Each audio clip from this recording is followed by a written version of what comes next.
2010 পৰা কাম কৰি আছো এতিয়া 14 বছৰ হ'ল কলেজখন যেতিয়া আমাৰ ডিগ্ৰী কলেজৰ লগত আছিল শিক্ষানীতিত অহাৰ ফলত মানে যেতিয়া বুবা ওলাল গতিকে ডিগ্ৰীৰ পৰা সেপাৰেট কৰি দিয়া হ'ল দিয়া হোৱাৰ পাছত আমাক ৰাখিলে আমি ঘৰৰ নামত অনুদান দিলো ইয়াতে যে আমাৰ কিবা এটা হ'ব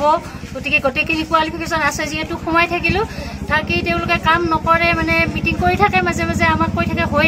আছে তাৰপিছত একো নহয় এতিয়া লাষ্ট মুভমেণ্টত নতুন শিক্ষানীতি আহিল আমাৰ আহাৰ পাছত এনেকুৱা কোনো অনুষ্ঠানে মানে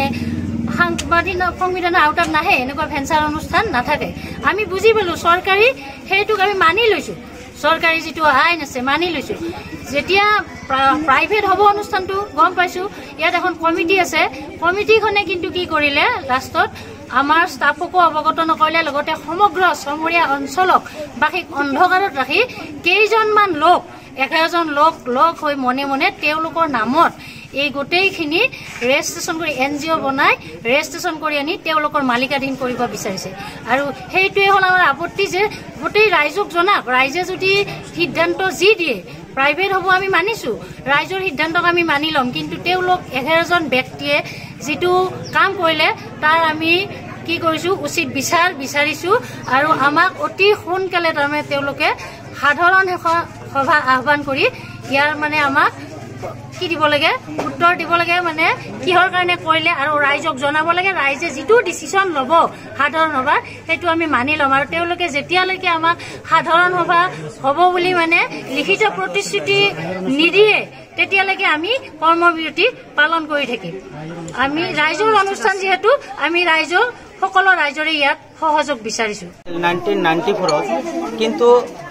আমাৰ 2010 চনৰ যেটো নতুন শিক্ষানীতি আহিল তাৰ পৰা আৰম্ভ কৰি কিবা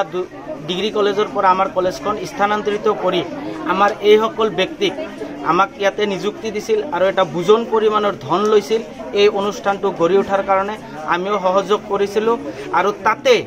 এই কলেজখন হ'ব বুলি আমাক আশ্বাস দি আছিল ইহতে ভিতৰুৱাকে বিভিন্ন মিটিং কৰিছিল কাম কৰিছিল আমাকো যদি ৰাখিছিল তথাপি আমি বহুত কথা জানিব পৰা নাছিলো যেতিয়া মই 19ৰ পৰা জানিলো যে কলেজখন যে হোৱাৰ কোনো আশাই নাই তেতিয়াৰ পৰা আমাৰ মাজত অলপ উমি ধাওকে জ্বলি আছিল যদিও তথাপিও আমি আশা এৰা নাছিলো প্ৰত্যেক বছৰে ৰিজাল্ট পাতিও ভাল হৈ আছে তাৰ পিছত যেতিয়া গম পালো যে কলেজখন কোনো পদ্ধতিতেই নহয় তাৰ পিছত কিহতে কি কৰিলে যে এটা প্ৰাইভেট অনুষ্ঠানলৈ স্থানান্তৰ কৰিব লাগে এটো তো তাতে ল'ব লাগে সেই প্ৰাইভেট অনুষ্ঠানটো কৰোতে ইহতে অলপ কেইজন মানুহে আমাৰ এক্সিকিউটিভ মিটিংতো তেনেকুৱাকে আলোচনা নকৰিল কিন্তু জেনাৰেল মিটিং তো নকৰিলে আৰু এই অনুষ্ঠানটো হৈছে এটা ৰাইজৰ অনুষ্ঠান বৃহত্তৰ সমৰীয়া ৰাজচক্ৰৰ অধীনত এই ৰাজচক্ৰৰ অধীনত যিমান মানুহ আছে সকলোৰ অৱদান ইয়াতে আছে কিন্তু এইটো মুষ্টিমীয় কেইজনমান মানুহে আনকি আমাৰ ষ্টাফৰ মাজতো ডিভাইড এণ্ড ৰুল পলিচি খেলি মাত্ৰ 2 জনমান টিচাৰে আমাৰ লগত সহযোগ কৰা নাই এই প্ৰতিবাদ কাৰ্যসূচীত তেখেতৰো কিজানি ভিতৰুৱা কিবা বুজাবুজি আছে বুলি মোৰ সন্দেহ হয় আৰু এইটোৰ প্ৰতিবাদ কৰিয়ে আমি এই গোটেই অনুষ্ঠানটোৰ স্বাৰ্থত আৰু ছাত্ৰ ছাত্ৰীৰ ভৱিষ্যত যাতে ভাল হ'ব পাৰে এনেকুৱাকে যাতে নহয় আৰু সকলো মানুহে যাতে উপস্থিত থাকে এটা ভাল এটা সিদ্ধান্ত ল'ব পাৰে এটা সাধাৰণ সভাৰ জৰিয়তে আৰু সেই সভাত যি ল'ব আমি সকলো টিচাৰে শিক্ষাগুৰু সকলে আমি মানি লৈ কাম কৰাৰ কাৰণে আমি তাতে প্ৰতিশ্ৰুতি আছো আৰু এই নেক্সটটো আমি নিজে নকওঁ যে আমাকেই লাগে বা অমুকে লাগে তমুকে লাগে সেইটোৰ ক্ষেত্ৰতো গোটেই সাধাৰণ সভাই যিটো কৰে সেইটোতে আমি আছো